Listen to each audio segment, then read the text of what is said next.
Okay, ladies and gentlemen, boys and girls, we have my buddy Anthony's G35 with a partial LOJ kit. The rest of it is all just regular Chevy accessories. It has a Terminator on it, and it's running Snake Eater 1000s. It's running a AEM 340 LPH pump in the tank, and it has a dry nitrous kit on it, but it is a 06 6.0 liter, and it has a 799 heads Holley high ram intake. It has a 92 millimeter Holley throttle body on it.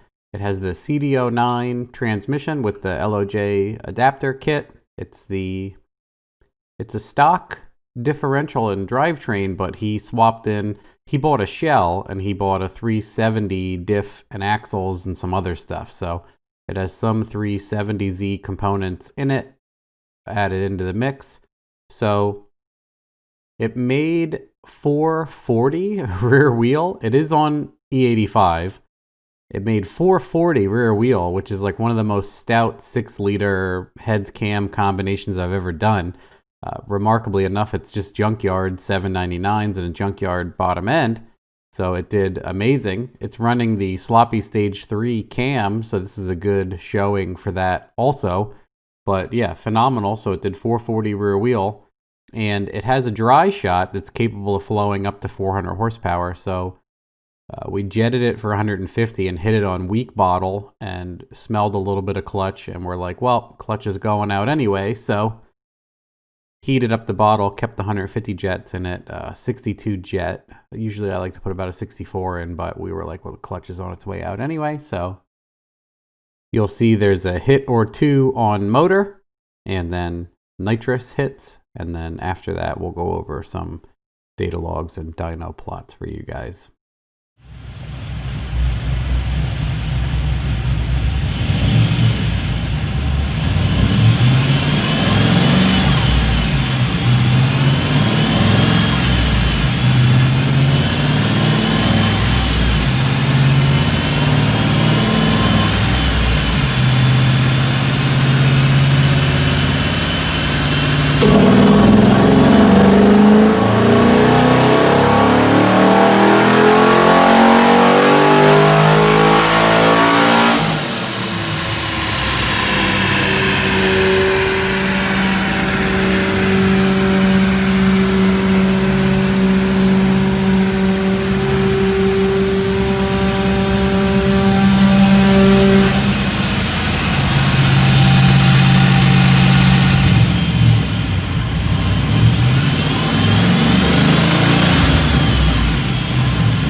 All right, so we're going to go over the logs and the dyno pulls and everything.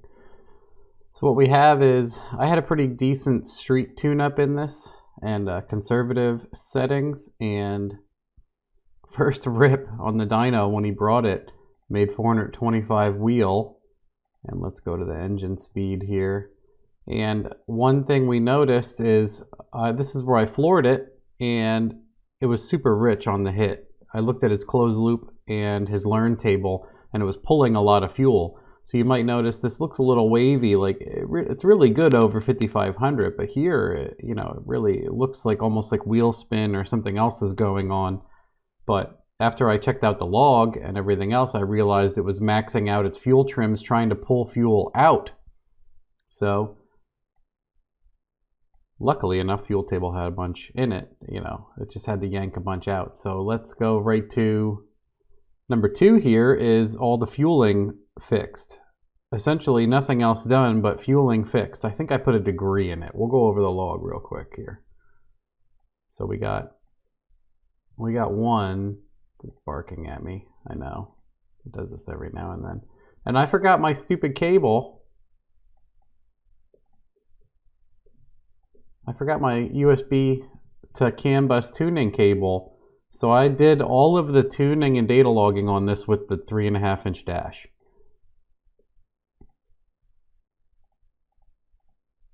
Yeah, you can see here, it goes a 10.5 on the hit, it goes 11.3 air fuel, and it starts wanting to pull out, so it's pulling and pulling and pulling fuel until it gets close to its 12.6 target, but by then we're already at 5,000 RPM. So what do we have in it up top? Oh, 29 in it up top. And then we'll go right to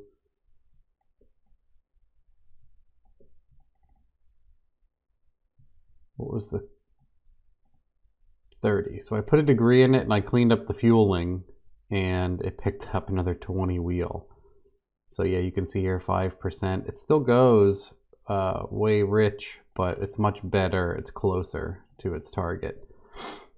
So after that, we did 439, and then I changed the tune up slightly, a little bit more conservative, and it lost a little bit up top. So we put it back to the 439, and then we turned on the bottle, and the bottle was a little weak, but I was like, well, that'll be a good show, right, to see how it does. So detuned it a tiny bit, and it did lose power down low.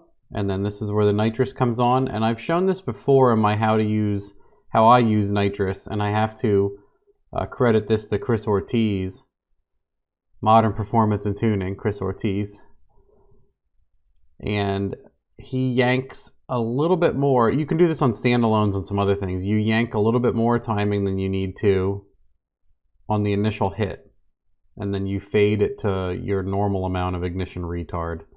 And so the Holley's controlling this completely, and it has a dry nitrous kit on it. It's adding the fuel with the injectors. This has Snake Eater 1000s. Actually, that's a good clue in here if you guys want to see. So with 440 rear wheel, 440 horsepower to the tire, we're using 35% of the injector at 7,000 RPM on a 12.6 air fuel on E85. 77% alcohol. So yeah, there's a neat little clue in for you. 35% injector to get 440 rear wheel on ethanol. And then, so what's happening here is it's spraying nitrous only. Dry means nitrous only is coming out of the nozzle, and then the ECU is adding the fueling. So this is our 519 on spray. And you can see here,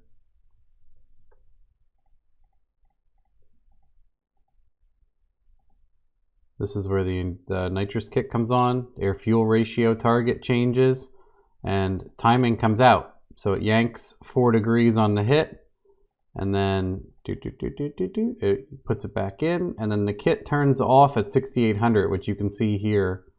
Everything moves around slightly because the nitrous kit's turning off. So 40% injector at 519 rear wheel. It's pulling a little bit of fuel off of our 12.0 target because the bottle is weak. And then our hit here, we took the bottle out and heated it up in the hot water bath.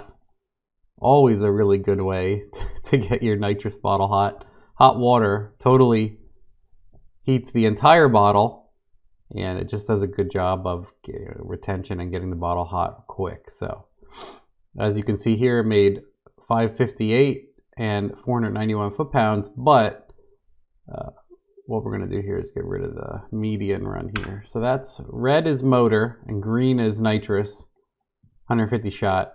And you can see it comes up nice with the ignition retard, and then as obviously the limitation of the clutch here, right around there. Let's fire up the cursor here. Right about there, 558 at 5900, and then it just flatlines about 550. It cannot put down any more than that. I like how it like snowmobiles. It carries it and then flattens out. So you can assume that this was probably going to go to 600 rear wheel. I mean, 150 shot should have been right around there, at least 590, if not 600-ish. So, yeah, obviously he plans to do a clutch, and you know, after you have a clutch, you run into the, well, do I add a ton more power because I'm wasting my clutch by not using all of it, right? Is this how we validate our problem, our addiction to this stuff? So it's neat to see how everything's working out.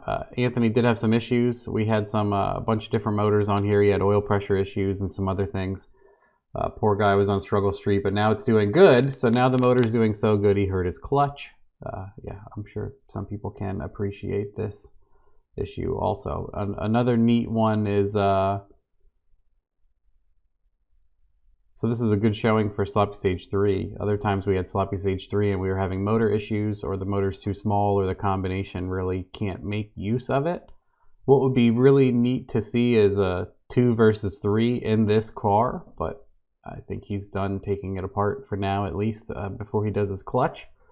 So I'm extremely impressed with the 440 rear wheel. Usually this is people with aftermarket, like PRC ported heads and aftermarket intake. I've done a bunch of them that make 420-ish with a fast intake, MSD atomic intake. Not that it's bad, it's just that it's neat to see how well this is doing for what it is. For the price, I think the high ram is cheaper than the fast intakes, unless you're buying a used one. It's just fitting it under the hood or something, obviously. So super impressed with 440 rear wheel. That's like LS3 territory, not really cathedral port garbage, junkyard stuff. So again, very good. I wonder if there's some small things we could do to increase that showing on motor, like do like a vacuum pump or something dumb, and test some things out. But yeah, very good, very happy with all that. I wonder if like the Elgin roller rockers would increase upper power or something else dumb, or taking his filter setup off and running open throttle body and seeing if the filter snorkel there is a restriction. But again, the clutch is already hurt. It's not going to be good to keep testing it anymore. So if you have any questions about this setup, let me know. Super happy with how everything worked out for him. It runs great. Nitrous is working good. Car is working good. Only thing today was the clutch.